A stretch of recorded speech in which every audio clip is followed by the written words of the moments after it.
Turning now to our countdown to the Iowa caucus. We are visiting 10 counties in 10 days. This is day 3 of our trip along the Mississippi River. We showed you what people in Dubuque County are thinking yesterday. Higher pay and different educational opportunities like vocational skills are among the priorities there. Well, today we travel 160 miles south to Henry County, which borders Lee County to the north. The population in the rural county is just under 21,000. Nearly 5,000 are registered as active Republicans. Just over 2,500 are registered as Democrats. Nearly 5,000 are not affiliated with a party at all. Now, Henry County, as you can see, is primarily conservative. Voters there only back the Democratic Party candidate for president 5 times since 1896. Local 4 Zachary Winneke joins us in the studio with the priorities for people there this election year. Zachary? Jim, and Henry County is like a lot of rural areas in Iowa. It has lots of farms, factories, and many there say the local Walmart has not helped small business, but it's had some unique events in the past few years, and that's shaping how they're looking at this election.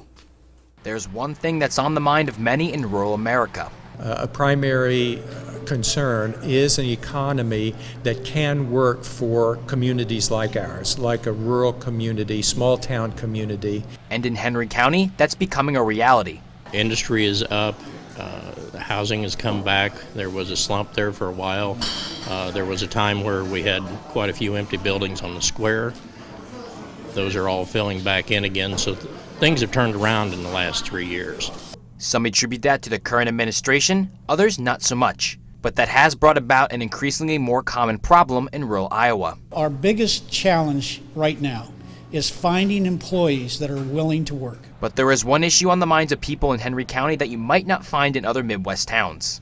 The one that is very personal for us in Mount Pleasant is immigration, because a year and a half ago we had an ICE raid at a concrete plant at the edge of town.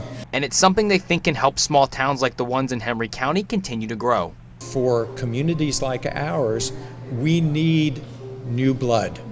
And we understand that a sane, humane immigration policy can provide that new blood for us. The area also lost a major mental health institution recently, so that's another concern. I haven't heard a lot on the issue of mental health, and I'm not sure if it's because it's such a touchy subject. You know, it's a difficult and challenging conversation, but it's one that has to be had, especially for the youth. And if the state can find a way to fund these treatment facilities during the adolescent stage of a young person, it's going to lead to less spillover when it comes to adult criminal activity. So Henry County may look like other rural counties, but it has some unique concerns, and they feel this election will have a big impact on their future. The county is also home to Iowa Wesleyan University, which is struggling to stay open, so education is something else that got brought up a few times while I was there. Tomorrow we take a look at Jackson County, which is home to some of the most impressive natural resources in the area.